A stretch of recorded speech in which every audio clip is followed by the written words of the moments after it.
یہ ہے کہ جی میں لاہور میں جلسہ کروں گا، میں فلاں جگہ پہ جلسہ کروں گا، میں آ رہا ہوں، یہ آئے نا، اسے دیکھیں گے کہ یہ کس طرح سے جو ہے یہ آتا ہے. یہ اتک برج جو ہے نا یہ کراس کر کے دکھائے، اتک برج جو ہے نا یہ کراس کر کے دکھائے، اتک برج جو ہے نا یہ کراس کر کے دکھائے، پھر اس کو دیکھتے ہیں.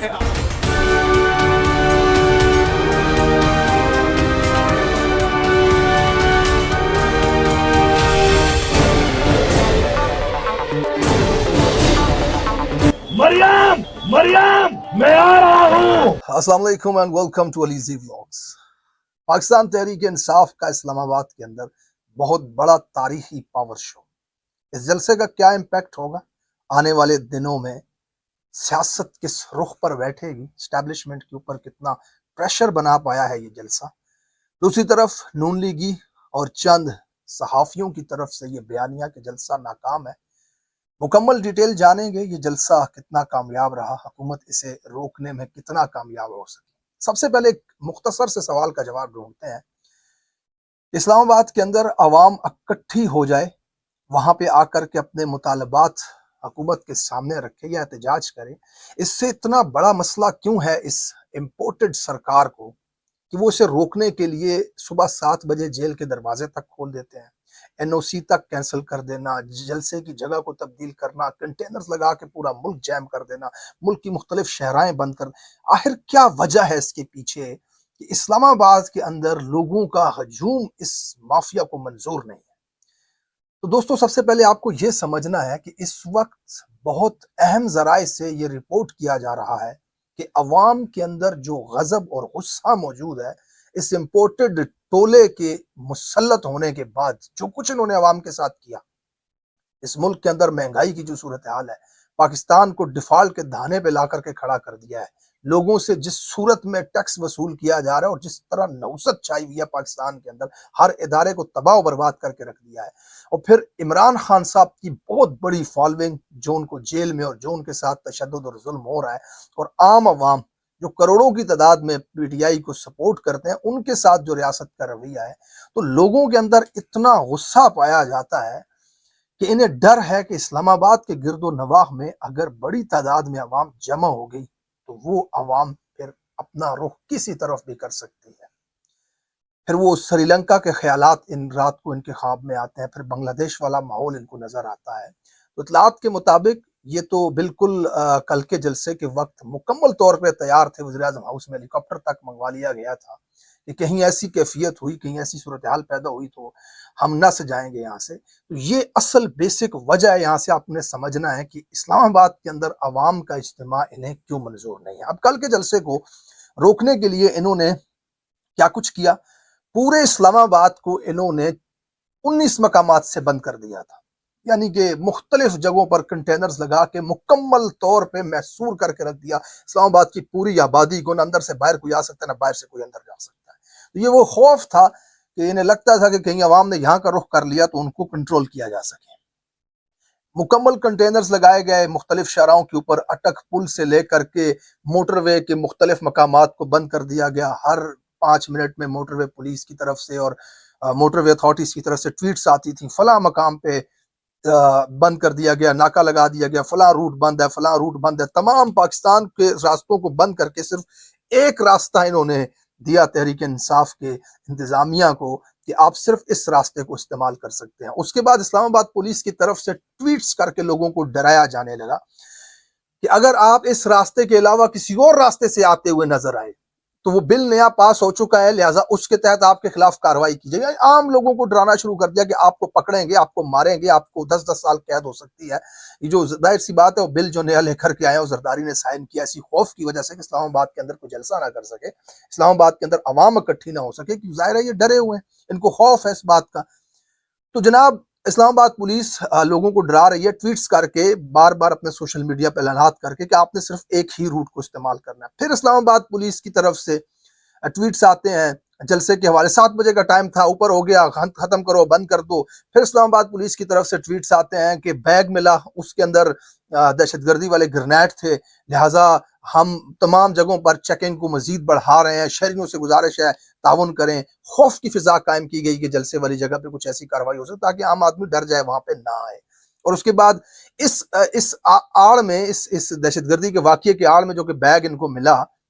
وہ خود اپنے آپ میں ایک مضحکہ خیز ہے کہ وہ بیگ پڑا ہوا ہے اور دوسرا آدمی ہیلمٹیں لگا کر پتہ نہیں جیسے چاند پہ وہ جاتا ہے اس کو چیک کرو، پولیس والا فون پہ گپے مارا ہے، صاحب جی بم لب گیا، ہاں جی دسو کی کریے دا جلسے چ بھیجیے یا پیچھا موڑ کے لے آئیے۔ عجیب سا ان کا وہ تھا، وہ بم والی جو فوٹیج تھی ہم نے دیکھی،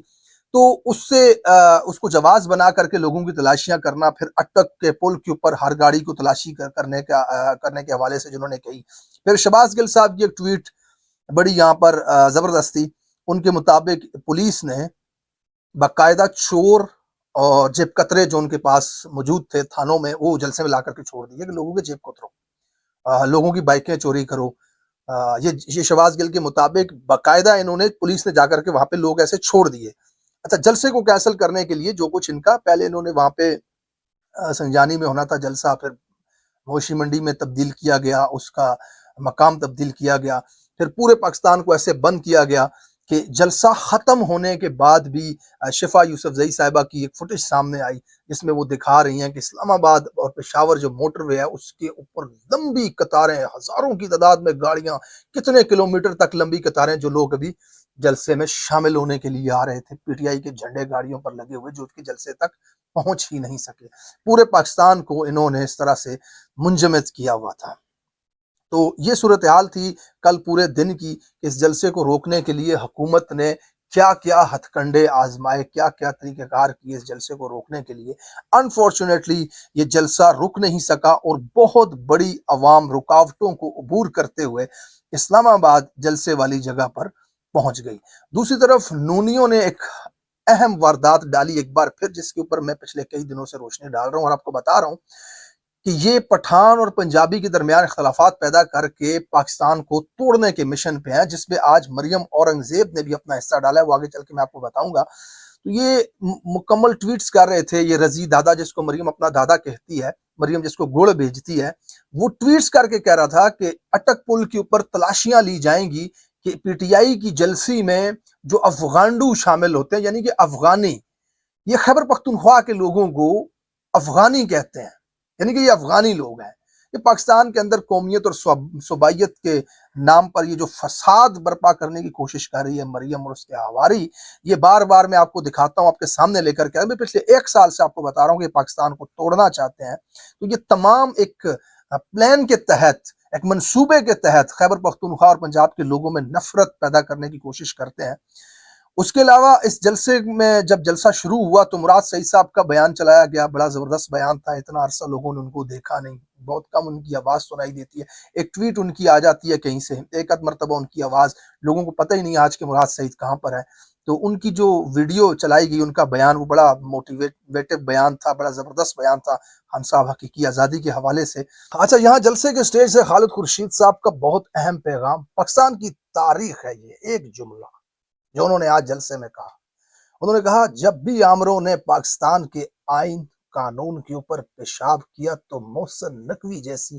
شخصیات پیدا ہوئی۔ یہ بالکل کڑوا سچ ہے اس پاکستان کا۔ ایوب خان نے زبردستی جو ناجائز تعلقات بنائے جمہوریت کے ساتھ، اس کے نتیجے میں بھٹو پیدا ہوا، اور پھر جب ضیاء الحق 11 سال تک جمہوریت کے ساتھ ناجائز تعلقات قائم کرتا رہا زبردستی، تو پھر نواز شریف جیسا شخص پیدا ہوا، اور آج بھی یہ ناجائز بچے اور ان کے حواری کیسے اس ملک کی جمہوریت میں آمروں کو دعوت دیتے ہیں،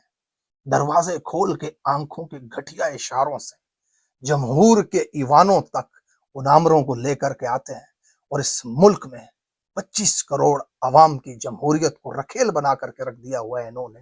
آمروں کی۔ اور آج ملک کے حالات آپ کے سامنے ہیں۔ یہ بالکل کڑوا سچ ہے جو خالد خورشید نے کہا۔ علی امین کے بڑے زبردست بیانات تھے اس حوالے سے، انہوں نے اسٹیبلشمنٹ کو پیغام دیا، خان کی رہائی کے حوالے سے انہوں نے الٹیمیٹم دیا کہ خان کو رہا کیا جائے۔ D G I S P R کو انہوں نے مخاطب کر کے کہا کہ ڈی جی صاحب آپ کہتے ہیں کہ سیاست میں ہمارا کوئی کردار نہیں ہے، آپ تو کسی کو سیاست کرنے ہی نہیں دیتے، ساری سیاست یہ آپ کر رہے ہیں۔ آپ کے سامنے جو صحافی بیٹھے ہوتے ہیں ان میں سے اکثریت نے اپنے قلم کا سودا کر لیا، بکاؤ ہیں وہ سارے، وہ آپ سے سوال نہیں پوچھتے۔ ڈی جی صاحب کو ڈائریکٹ مخاطب کر کے بڑے سخت الفاظ جلسے کے سٹیج سے علی امین گنڈا پور کے تھے، اس کے بعد ملٹری ٹرائل کے حوالے سے انہوں نے کہا خواجہ آصف کو للکارتے ہوئے کہ تیرا باپ بھی عمران خان کا ملٹری ٹرائل نہیں کر سکتا، اور جن کو تم باپ مانتے ہو وہ بھی عمران خان کا ملٹری ٹرائل نہیں کر سکتے۔ ہم دیکھیں گے کہ کیسے عمران خان کا تم ملٹری ٹرائل کرتے ہو۔ اس کے علاوہ جناب اچکزئی صاحب کی ایک بڑی زبردست سپیچ تھی۔ انہوں نے کہا عوام کی اتنی بڑی تعداد اس وقت موجود ہے یہاں پر، میں تو حیران ہوں کہ جس شخص کے پیچھے اتنی بڑی عوام کھڑی ہے وہ جیل میں کیسے ہے۔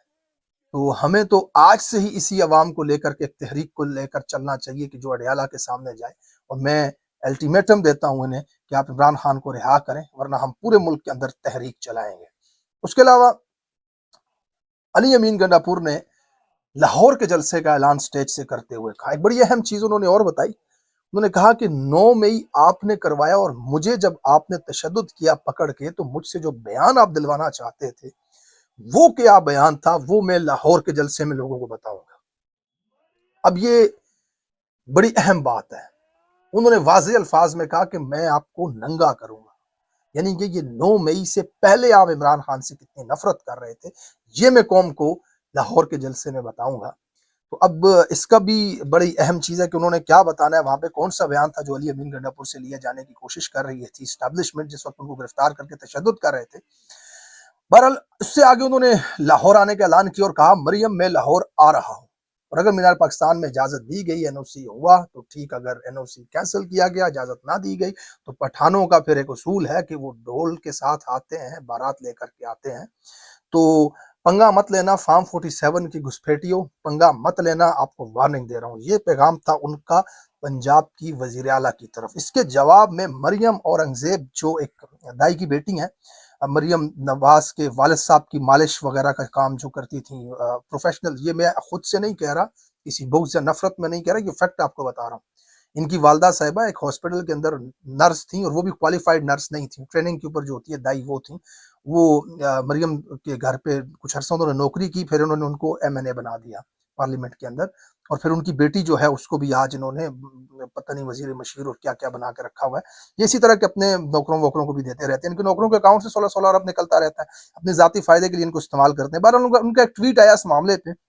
انہوں نے کہا بدماش گنڈے سڑک چھاپ اپنے گھر کی بیویوں بیٹیوں سے ایسے مخاطب ہوتے ہیں۔ کوٹ کیا انہوں نے علی امین کی ایک سپیچ کو، انہوں نے کہا کہ یہ بدماش گنڈے سڑک چھاپ اپنی گھر کی بیوی بیٹیوں سے ایسے مخاطب ہوتے ہیں، کیا غیرت مند پٹھان اپنی ماؤں بہنوں سے اس لہجے سے مخاطب ہوتے ہیں؟ گھٹیا، غلیظ، گندے، بدکردار، آگے لمبی لائنیں انہوں نے لکھ دی جناب ان کے حوالے سے۔ اور یہاں پہ پھر میں نے آپ کو کہا تھا کہ میں آپ کو آخر میں بتاؤں گا کہ پٹھانوں کا لفظ خاص طور پہ استعمال کر کے پورا نون لیگ کا میڈیا سیل اور نون لیگ کی ٹاپ قیادت اس وقت پٹھانوں اور پنجابیوں کو آپس میں لڑانے کی اس کوشش میں شامل ہے۔ آج خاص طور پر پنجاب کی وزیر اطلاعات اور مریم کی جو کشی ہیں، یہ پٹھانوں کو لکھ کر کے بار بار یہ ٹاؤنٹ کرنے کی کوشش کر رہی ہیں کہ کیا پٹھان ایسے کرتے ہیں بات اپنی بہنوں بیٹیوں کے ساتھ۔ جناب اس نے پنجاب کی وزیر اعلیٰ کو مخاطب کیا ہے کہ میں آ رہا ہوں، وہ پنجاب کی وزیر اعلیٰ ہے۔ آپ غیرت کر لیتے نا، آپ غیرت کر لیتے، پورا پنجاب 112 ملین کی آبادی 3 ٹک ٹاکر خواتین کو کیوں دے دیا، چھچوریوں کو؟ کسی مرد کو بٹھا دیتے، وہاں حمزہ نہیں تھا گھر میں، اس کو بٹھا گھر سے باہر عہدہ نہیں جانے دینا تو ٹھیک ہے گھر میں دے دو۔ حسن نواز نہیں تھا، حسین نواز نہیں تھا، اس کا بیٹا اور اس کا شوہر نہیں تھا، اس کو کیوں بنا دیا؟ جب تم نے اس کو وزیر اعلیٰ بنایا تو وزیر اعلیٰ سے مخاطب ہوگا نا بھائی، کس سے مخاطب ہو؟ وہ کس کو کہے؟ آپ کسی اور کو وزیر اعلیٰ بنا دیتے، کو مرد سامنے کھڑا کر دیتے، ہمارا وزیر اعلیٰ، پھر اس کو کہہ دیتا۔ آپ نے اس کو وزیر اعلیٰ بنایا تو اسی کو کہنا ہے، اس نے کس کو کہنا ہے؟ وہ چیز تو آپ میں ہے ہی نہیں، آپ کی عورتیں ہی سب کچھ کر رہی ہوتی ہیں، آپ کی عورتیں ہی آ کر کے آپ کا دفاع بھی کر رہی ہوتی ہیں، آپ کی عورتیں اس وقت وہاں پہ پالیسیاں بنا رہی ہیں، آپ کی عورتیں اس وقت پورے لاہور شہر کی دیواروں پہ اپنی تصویریں چیپ رہی ہیں۔ لوگ کیا کہیں، کس کو کہیں گے؟ اسی کو کہیں گے سیاسی مخالفین اپنی آپ نے آگے کھڑی کی ہوئی، ہٹائیں آگے سے، کسی مرد کو لے آئیں، وہ اس کو کہہ دے گا۔ یہ تو ایک عجیب سی منطق تھی کہ اس کے بہاف پہ آپ نے یہ بات جو پٹھانوں سے ریلیٹ کر کے کہ وہ اپنی بہنوں بیٹیوں سے اس طرح بات ہے، بڑی گھٹیا کوشش کی ہمیشہ کی طرح۔ بہرحال یہ جلسہ اوورال بہت تاریخی جلسہ تھا، بہت بڑا جلسہ تھا۔ عمران خان کی غیر موجودگی میں یہ جلسہ، اتنی بڑی تعداد میں عوام کا جمع ہو جانا، اسٹیبلشمنٹ اور اس ملک کے گھسپیٹیوں کے لیے ایک پیغام ہے کہ آپ کے دن گنے جا چکے ہیں۔ اب اگر اس سینیریو میں آپ دیکھیں گے، پیپلز پارٹی کے جلسے کے سٹیج سے آپ بھٹو خاندان کے تمام چہروں کو ہٹا دیں، وہاں آصفہ وغیرہ یہ لوگ نہ ہوں، تو آپ امیجن کریں کتنے لوگ نیچے کھڑے ہوں گے۔ شریفوں کے سٹیج سے آپ ختم کر دیں، ہٹا دیں، سائڈ پہ کر دیں شریفوں کے کسی بھی گھر کے فرد کو، شباز نہ ہو، حمزہ نہ ہو، مریم نہ ہو، دوسرا ان کا ریٹائر جو ہے وہ نہ ہو بابا، تو کتنے لوگ آئیں گے؟ تو آج عمران خان تو جیل میں، اس کا تو ایک پیغام تھا، اور اتنی بڑی عوام وہاں پر شامل تھی، تو ذرا امیجن کیجئے، اور اتنی پابندیاں، اتنی رکاوٹوں کے باوجود، مطلب 10% بھی یہاں پہ نہیں پہنچ سکے لوگ، جو عوام اس جلسے کے اندر آپ کو دکھ رہی ہے، 10% بھی نہیں۔ پاکستان کی شاہراہیں بڑی پڑی ہیں، کراچی سے لے کر کے گلگت بلتستان تک سے لوگ آ رہے ہیں، اتنے بڑے بڑے قافلے، تو وہ تو پہنچے ہی نہیں، کیونکہ انتظامات تھے نہیں نا، اس طرح سے اجازت تھی نہیں۔ تو اگر وہ ہوتی تو کیا ہوتا، اور پھر عمران خان جس دن باہر آئے گا تو وہ کیا منظر ہوگا۔ اس وقت پیک پہ پاپولیرٹی ہے پاکستان کی تاریخ کا، سب سے پاپولر ترین شخص اس وقت جیل کے اندر قید ہے۔ اب دیکھتے ہیں یہ عوام کب تک اسے نکالتی ہے، اور یہ لیڈرشپ کب تک اس عوام کو یوٹیلائز کرتے ہوئے اس نتیجے پر پہنچتی ہے، اسٹیبلشمنٹ اور اس ملک کے گھسپیٹیوں فارم 47 کی حکومت پہ پریشر بناتی ہے کہ عمران خان کو رہا کیا جائے۔ ملتے ہیں اپنے اگلے دوسرے ویلاگ میں۔ تھینک یو سو مچ، اپنا بہت سارا خیال رکھیے گا، کمنٹ سیکشن میں خیالات کا اظہار ضرور کرنا، اور چینل کو ضرور سبسکرائب کیجیے گا۔ اللہ حافظ۔